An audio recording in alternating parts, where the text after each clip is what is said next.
노인 장기 요양보험을 간단하게 신청하는 방법에 대해서 알아보겠습니다. 지난 시간에 진행했던 노인 장기 요양보험이 어떤 것인지 이해하셨는지요? 노인 장기 요양보험은 우리가 이미 납부하고 있는 건강보험료 안에 10% 이상 납부하고 있는 보험료로 운영되는 보험을 말합니다. 노인 장기 요양보험 안에 포함된 장기라는 의미는 홀로 생활이 어려운 어르신들 가운데 6개월 이상의 돌봄이 필요한 어르신들을 돌봐드리는 보험 정책을 말합니다.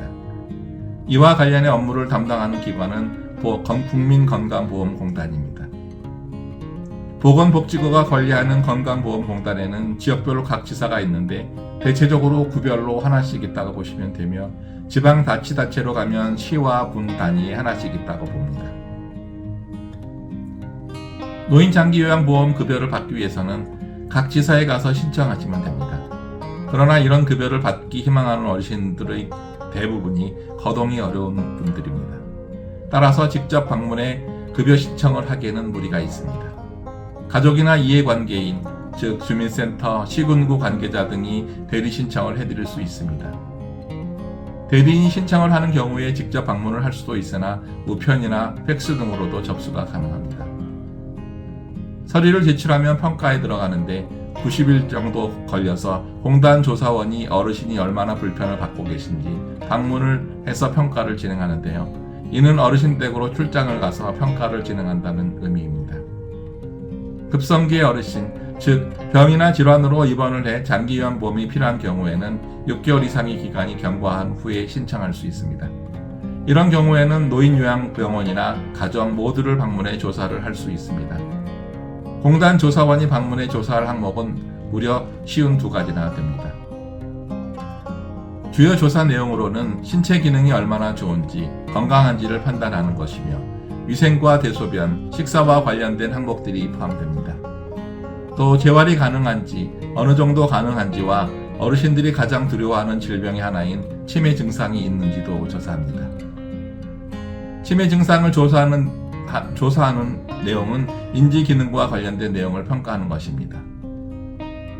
현장에서 치매 증상을 판단하기 쉽지 않아 보이나 조사원들은 장기간 이와 관련된 분야에서 종사한 사회복지사, 재활치료사, 간호사 등 전문 인력으로 현장에서 평가가 충분히 가능하다고 보시면 됩니다. 평가 항목이 52가지가 있다고 말씀드렸는데 컴퓨터 프로그램 항목에 이미 입력된 내용이 있어서 기본적인 판정의 기능은 보유하고 있습니다. 다만 전문가인 의사의 소견이 첨부되는데 이는 노인장기 요양보험을 신청한 어르신이 현재 어떤 질환을 가지고 있는지, 질병의 결과와 어떤 불편함을 겪게 되는지 등에 대한 내용을 모두 포함하고 있습니다. 이와 관련해 심사를 통과하게 되면 장기요양인정서 등의 서류를 받게 됩니다. 다음으로는 장기요양보험급여 계약을 체결하고 서비스를 받으면 됩니다. 장기요양보험 급여 계약 시 제시되는 서류로는 장기요양인정서, 개인별 장기요양 이용계획서, 복지연구 급여 확인서, 본인부담금 감경 대상자 증명서 등입니다. 급여 인정서를 받기 위해 필요한 서류는 의사소견서로 진행하지만 공단에서 지정한 병원에서 의사소견서를 받아 공단에 제출하면 되는데 장기요양 인정서, 의사소견서, 특이사항을 기록한 서류를 제출하면 됩니다. 이를 바탕으로 공단이 종합적으로 평가하게 됩니다. 대리인이 방문해서 신청하게 되는 경우에는 대리인이 신청인과 어떤 관계인지를 증명하는 서류를 제출해야 가능합니다. 가족이 신청하는 경우에는 가족관계 증명서 등을 첨부하면 됩니다. 온라인으로도 신청이 가능합니다. 외국인들도 신청이 가능합니다만 주로 내국인이 대상임을 잊지 말아야 하겠습니다. 입원 중인 경우에는 질병이 어떻게 진행될지 상황을 알 수 없으므로 급성기 치료를 끝낸 후 만성기에 접어들었을 때 신청하면 됩니다. 입원 중 몸이 많이 불편해도 등급 판정이 어려울까요? 노인 장기 요양보험은 재가보험이기 때문에 가능하면 집이나 노인요양병원으로 옮긴 후 판정을 받도록 원칙을 정해 진행하고 있습니다.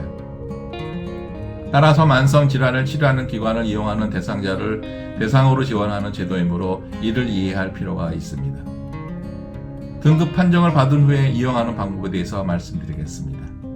장기요양 등급판정위원회에서 최종 등급을 받으면 최종 등급 판정 증명서인 장기요양 인정서를 발행하게 되는데 개인별 장기요양 이용 계획서와 복지연구 급여 확인서를 함께 발행하게 됩니다.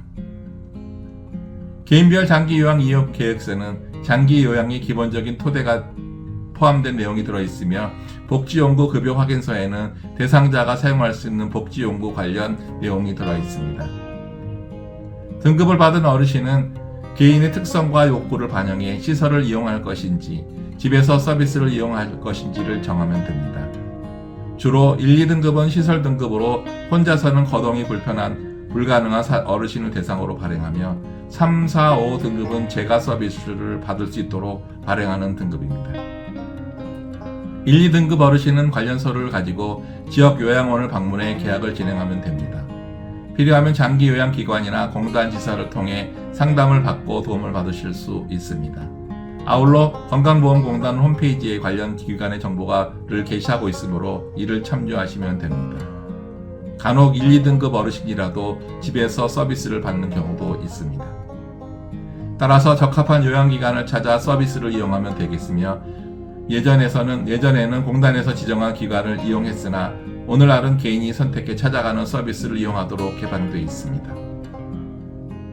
개인별 장기 요양 이행 계획서는 어르신의 등급과 한도 등이 표현된 서류로 금액 등이 정해져 있는 증명서이며 필요한 범위 내에서 적절한 이용이 필요한 서류입니다. 시설과 기관은 어르신과 관련된 정보를 이 서류로 파악할 수 있으며 이를 통해 장기 요양 목표 달성 여부가 판단되는 내용이 포함됩니다. 방문요양 지원은 어떻게 가능할까요? 방문요양은 어르신들이 가장 피부로 느낄 수 있는 서비스로 판단되는데 가족들과 함께 살고 싶어하는 어르신들에게 아주 적합한 서비스로 보입니다. 이 서비스는 요양보호사가 노인성 질환을 앓는 어르신들을 찾아가 식사, 요리, 목욕, 세면, 세탁, 옷 갈아입기, 이동, 외출, 병원 동행, 산책 등을 도와주는 것을 하는 일을 하는 것을 말합니다. 화장실을 함께 이용할 수 있게 도와주고 대소변을 잘 볼 수 있게 도와드리며 식사도 함께 도와드리며 인지활동 지원도 하는 프로그램을 운영하고 있습니다. 대화를 통해 정서적으로도 안정을 지원하고 레크레이션이나 회상치료도 함께 할 수 있습니다. 홀로 시설이나 기관을 어떻게 고를 수 있을까요? 사회적 문제가 되고 있는 인권과 확대 문제를 어떻게 피해갈 수 있을지도 고민입니다.